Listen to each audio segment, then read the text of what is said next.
नमस्कार। क्या आपने देखी है कभी एक पिता की तड़प?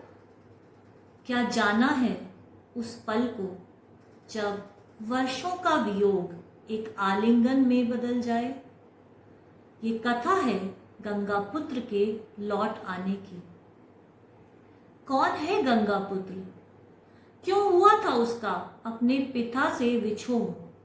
यह जानने के लिए आप महाभारत श्रृंखला के भाग 2 को सुन सकते हैं।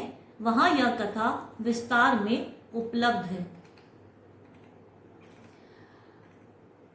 पिता और पुत्र को बिछुड़े हुए कई वर्ष बीत चुके थे। आज भागीरथी की धारा में एक नया इतिहास अंकित होने को था। महाराज शांतनु, पौरव वंश के कुल गौरव, एक बार फिर शिकार खेलते खेलते पहुंच गए थे गंगा के तट पर।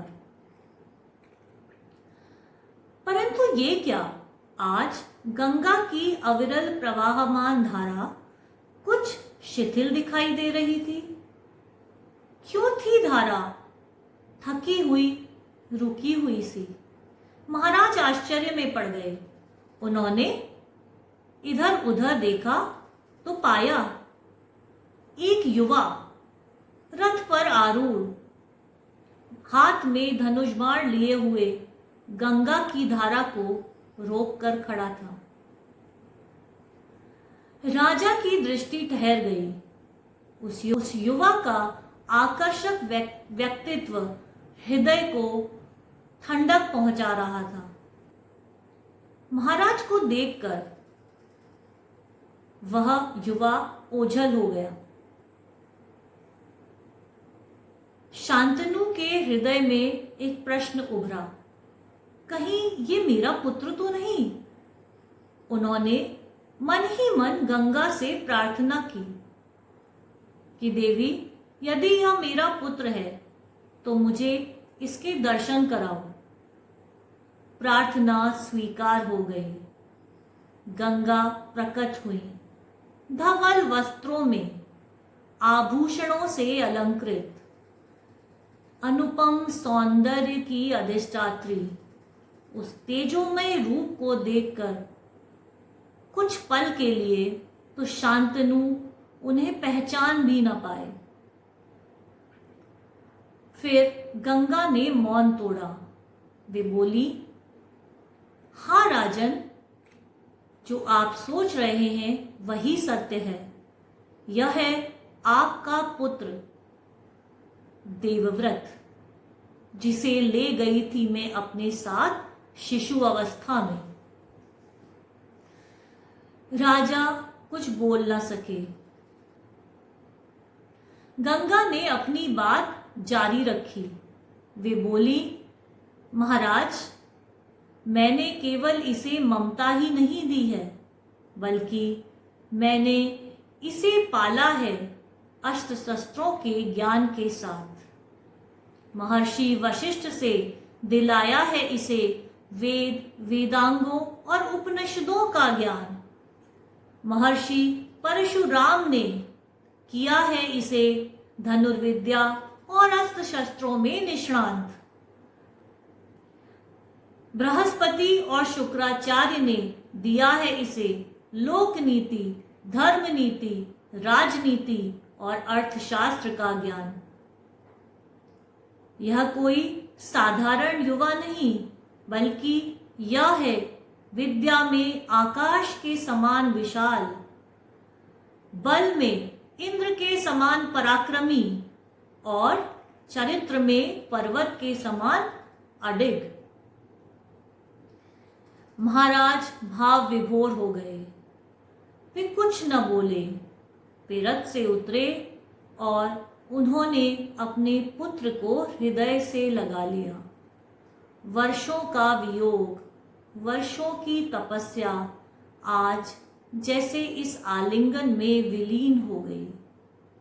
विष जैसे अमृत बन गया। गंगा अंतर्ध्यान हो गई और उधर हस्तिनापुर में शंख ध्वनियां गूंजी। यज्ञशालाओं में मंत्रों के पाठ हुए और स्वागत हुआ उस युवराज का जो लौटा था गहन प्रतीक्षा के बाद। महाभारत का यह प्रसंग केवल पिता और पुत्र के भावुक मिलन की कथा ही नहीं है, वरन यह है उस प्राचीन भारत का दर्पण जो बताता है कि वह समाज जहां ज्ञान सर्वश्रेष्ठ था और सभी के लिए अनिवार्य भी, जहां पहले एक युवा एक ज्ञानी बनता था, उसके बाद योद्धा और उसके बाद राजा। उत्तराधिकार सिर्फ जन्म लेने से ही योग्यता नहीं देता था, वरन उसे अपने पास रखने के लिए उसे कमाना भी पड़ता था। यह बताता है उस परंपरा को जहां राज्य संचालन से पहले आवश्यक था चरित्र का निर्माण। देवव्रत जिन्होंने जीवन भर नीति, धर्म और मर्यादा का पालन किया, उनका जीवन हमें शिक्षा देता है कि ज्ञान के बिना बल व्यर्थ है और बल के बिना चरित्र शून्य। आइए हम भी अपने जीवन में बल, नीति और मर्यादा को स्थान दें, जिससे हम भारतवर्ष की उस गौरवशाली परंपरा में अपना योगदान दे सकें। पिता पुत्र के भावुक मिलन की यह कथा यदि आपको छू गई हो तो कृपया चैनल को लाइक करें, सब्सक्राइब करें और अपने विचार कमेंट बॉक्स में साझा करें। जुड़े रहें हमारे साथ, क्योंकि यह यात्रा अभी बहुत लंबी है। धन्यवाद।